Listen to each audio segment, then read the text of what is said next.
Dans cette vidéo, vous allez apprendre à utiliser l'outil Excel Mon budget mensuel qui vous permettra de suivre vos dépenses. Les tableaux sont faciles à utiliser, mais cette présentation vous permettra d'éviter quelques petites erreurs en remplissant le fichier. Dans cette première étape, je vous montre comment remplir le tableau et le listing des transactions. Lorsque vous ouvrirez le document, vous tomberez sur ce premier onglet nommé Prévision annuelle. Comme vous pouvez le voir dans le menu en haut, le document est composé de plusieurs onglets. Le deuxième onglet est le listing des transactions. Ne faites pas attention à la date 1900, c'est une date par défaut qui sera modifiée lorsque vous remplirez le document. Ensuite, vous avez un onglet par mois. Sur ces onglets mois, vous aurez la possibilité de suivre votre budget mois après mois.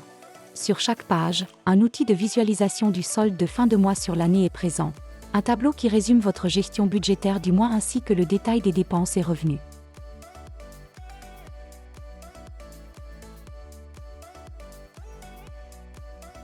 Commençons à remplir la page Prévision annuelle. Une grande partie des informations que vous noterez sur cette page seront transmises dans les onglets mensuels et vous permettront de remplir l'onglet Listing des transactions. Cette étape est donc la plus importante. Au départ, vous devrez sélectionner l'année que vous souhaitez suivre. Ensuite, conformément à ce que vous avez noté grâce au PDF d'accompagnement dans la création de votre budget, vous pourrez noter tous vos objectifs financiers annuels comme sur la vidéo d'exemple.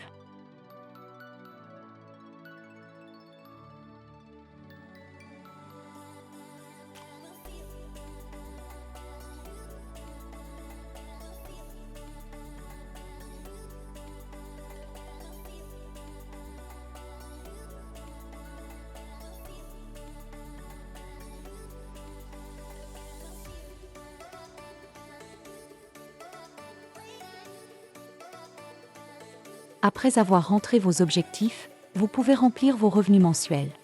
Par exemple ici, pour le salaire, je mets 2 503 € par mois. Ainsi de suite.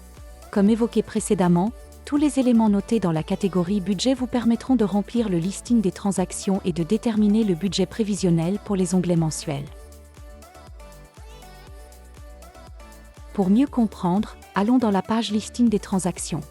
Dans le tableau, si je remplis une ligne en sélectionnant en type de transaction le revenu, je vais pouvoir sélectionner toutes les catégories rentrées dans la première page.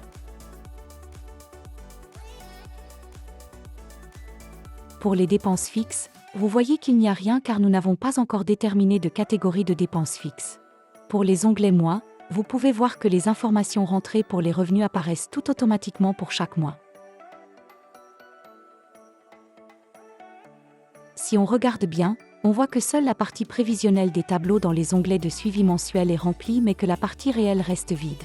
C'est normal. La partie réelle se remplira grâce à l'onglet Listing des transactions. Dans cet onglet, vous allez pouvoir enregistrer chaque entrée ou sortie d'argent. Faisons un essai. Le 1er janvier 2025, j'ai reçu mon salaire de 2 503 € comme prévu. Je rentre bien le type de transaction, revenu et la catégorie, salaire. Attention, ne remplissez pas les cases grisées qui se remplissent automatiquement. À présent, lorsque je vais dans l'onglet de suivi mensuel du budget de janvier, je remarque que le salaire reçu le 1er janvier apparaît bien. Celui-ci n'apparaîtra bien sûr jamais dans les onglets des autres mois si la date est correctement entrée.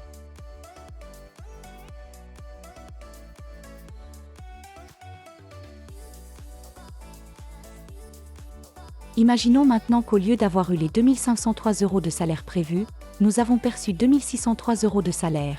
Dans mon onglet du mois de janvier, la somme apparaîtra en vert puisque j'ai eu plus d'argent que prévu.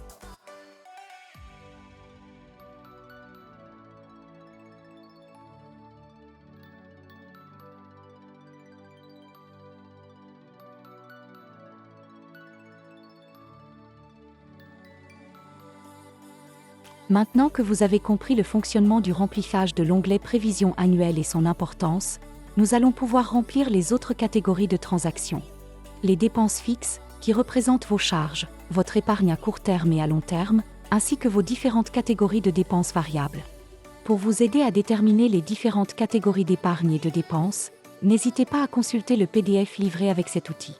Il vous accompagnera pas à pas dans cette tâche très importante.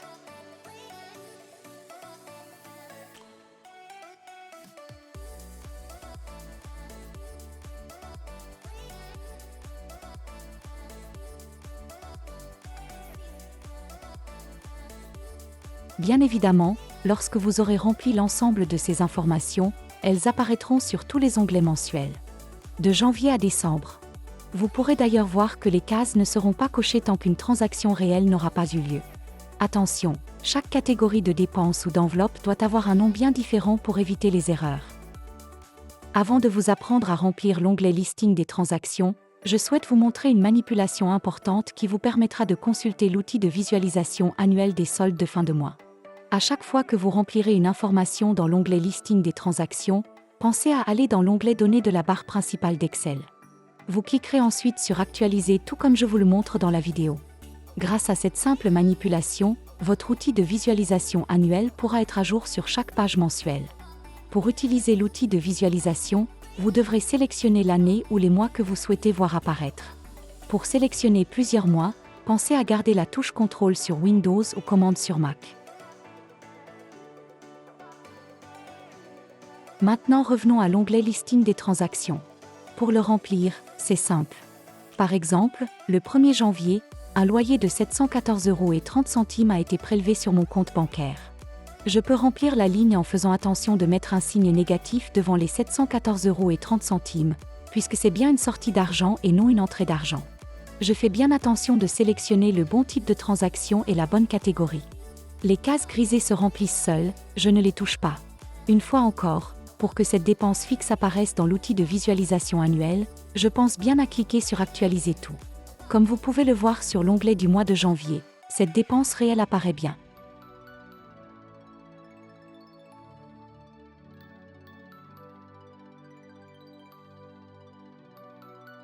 Maintenant faisons la même chose pour les courses alimentaires. Le 2 janvier, j'ai fait des courses alimentaires à Lidl pour un montant de 95 €. Je rentre la transaction dans le listing des dépenses et elle apparaît dans l'onglet janvier. Imaginons maintenant que j'avais également fait d'autres courses alimentaires à Auchan pour un montant de 56 € le même jour. Je rentre la transaction dans le listing des dépenses et je peux par la suite observer que les deux dépenses alimentaires sont additionnées automatiquement dans la partie dépenses réelles de l'onglet du mois de janvier.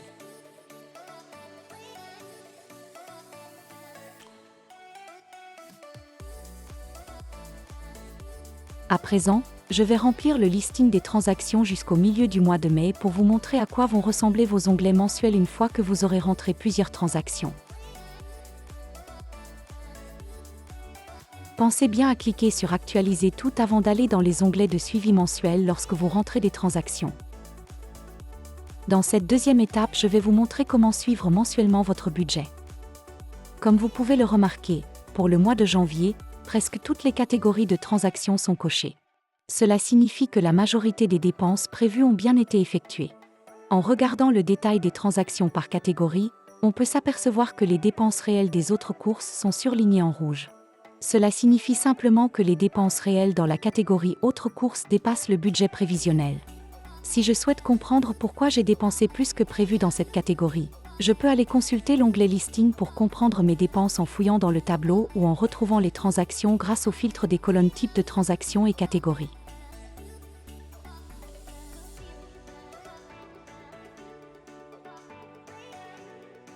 En ce qui concerne l'outil annuel de visualisation du solde de fin de mois, vous avez maintenant la possibilité de voir plusieurs mois en même temps.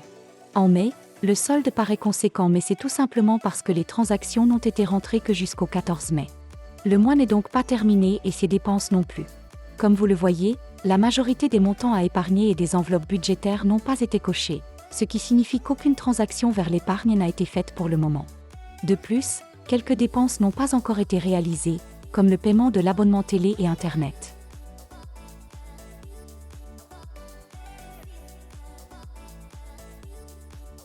Par ailleurs, les revenus secondaires n'ont pas encore été perçus pour le mois de mai.